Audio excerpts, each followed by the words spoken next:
Hello students, welcome, and today we will discuss the follow-up for describe a book that you have read many times. The first question is, do you prefer books or movies?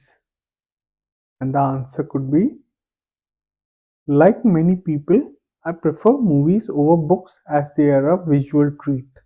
Visual treat, you can see them in big screen, so you can feel them even more.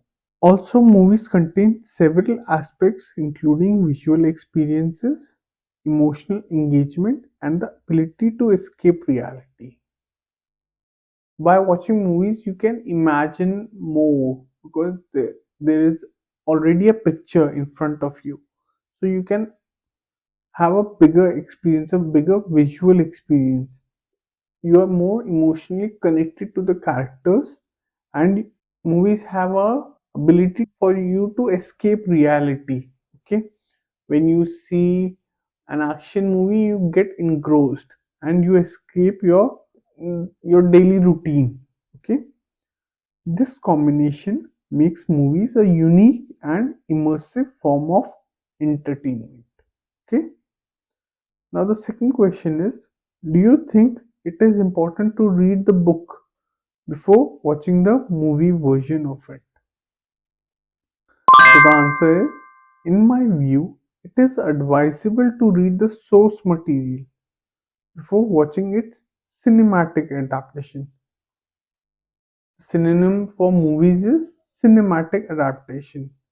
To gain a nuanced, to get a more in-depth view and to gain a nuanced understanding of the narrative depth and character intricacies. Character intricacies, how the character is in its form. Okay, what are his likes, dislikes, okay, and what is his usual behavior. Third question is, do boys and girls like the same kind of books? And the answer is no.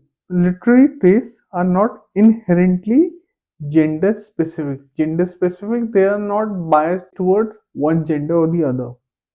Individual preferences often transcend, often go beyond gender, and diverse reading habits exist among both boys and girls.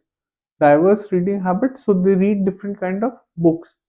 Both men and women, or boys and girls, have different tastes, so they like different kinds of books. Okay, and the fourth question is, what kind of books do Indian people like to read? The answer is, Indians love to read different kinds of books encompassing a spectrum from classical literature to contemporary works. Classical literature, old books, contemporary, modern, reflecting the rich cultural and linguistic diversity within the country. Linguistic, different languages. Okay, so this was the follow up for describe a book that you have read many times. I hope you enjoyed this video. Thank you, and I will see you in the next one. Bye. So, if you like this video, please make sure to hit the like and subscribe button